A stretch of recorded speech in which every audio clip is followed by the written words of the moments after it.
Madame, Monsieur, bonjour, bienvenue au Media Lab, le plateau média de l'Université catholique de Lille. Aujourd'hui, dans l'Information, je reçois Franck Ludwisac. Bonjour Franck. Bonjour. On va parler du Master droit de la matière pénale de la faculté de droit. Information, c'est maintenant.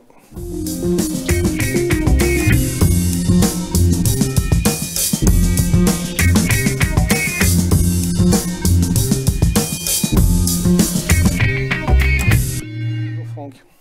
Bonjour Denis. Vous êtes docteur en droit, vous êtes également responsable du Master droit de la matière pénale de la faculté de droit de l'Université catholique de Lille.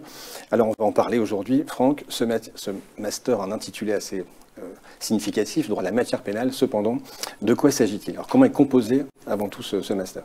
Alors c'est une formation qui est composée de 2 années. Donc le Master droit de la matière pénale est composé d'abord du Master 1 droit pénal et sciences criminelles.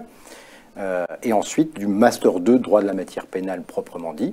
Et donc c'est une formation qui est sanctionnée par un diplôme de droit pénal et de sciences criminelles. D'accord. Alors comment est-ce que vous avez composé ce programme Master 1, Master 2, ça on a vu. Quels grands enseignements, quelles grandes matières sont abordées pendant ce parcours? Alors de façon tout à fait originale, on enseigne surtout le droit pénal. Mais pour être plus sérieux, l'intitulé même de droit de la matière pénale suppose qu'en fait on a souhaité proposer à l'étudiant le spectre le plus large possible des matières qui rentrent dans le champ du droit pénal. Donc fort classiquement, on va retrouver du droit pénal général qui sera étudié de façon approfondie en 2e année, du droit pénal spécial en 1re année et 2e année, de la procédure pénale, beaucoup de procédures pénales, il y a à peu près 4-5 dispositifs liés à la procédure pénale au sein du Master 2, notamment au sein du Master 2 précisément. Mais il y en a aussi, bien entendu, en Master 1, donc avec un cours au 1er semestre de procédure pénale approfondie. Alors justement, est-ce que vous parliez de dispositifs, est-ce qu'il y a des dispositifs pédagogiques un peu originaux qui caractérisent ce master? Alors tous les dispositifs ont toujours une petite originalité, c'est-à-dire que le pivot, ça a été de faire de l'étudiant un acteur de sa propre formation. Donc systématiquement, et c'est très clairement le cas en 2e année, l'étudiant est acteur et donc il sera en charge soit d'exposer, soit en charge lui-même d'une partie du cours et il sera dirigé pour cela par l'enseignant bien entendu.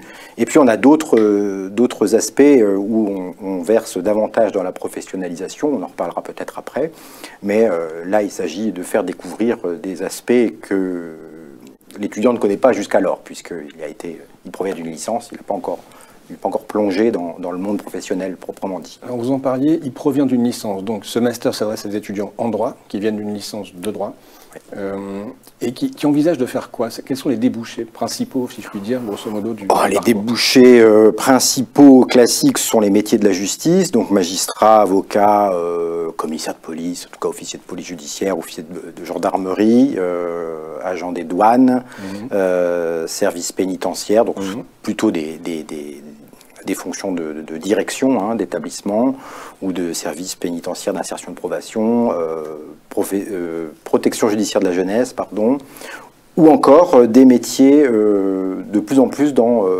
les entreprises privées. Le pénaliste commence à se vendre, entre guillemets, notamment au titre du risque management, notamment. Dans l'entreprise. Où ça commence à rentrer. Vous parliez de la professionnalisation tout à l'heure. Justement, comment se déploie-t-elle ou comment se manifeste-t-elle dans le parcours?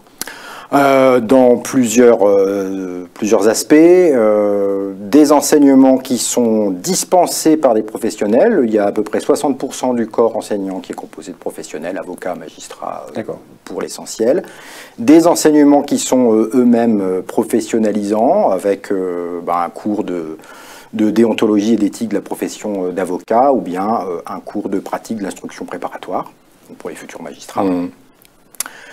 Et puis d'autres dispositifs qui, placent l'étudiant déjà en situation de professionnel avec des simulations de procès, des simulations de médiation pénale, des serious games, des cas pratiques géants. Donc vous les mettez dans des conditions professionnelles dès la fac, en fait, dans l'environnement de la fac. Voilà. Avec un stage de fin d'année de 2 mois minimum En Master 1, stage des Master 1. Alors ça peut être en Master 1 Ouais.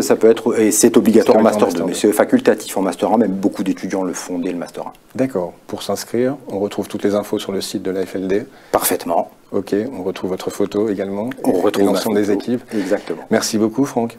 Merci. À bientôt à tous sur les ondes du Media Lab.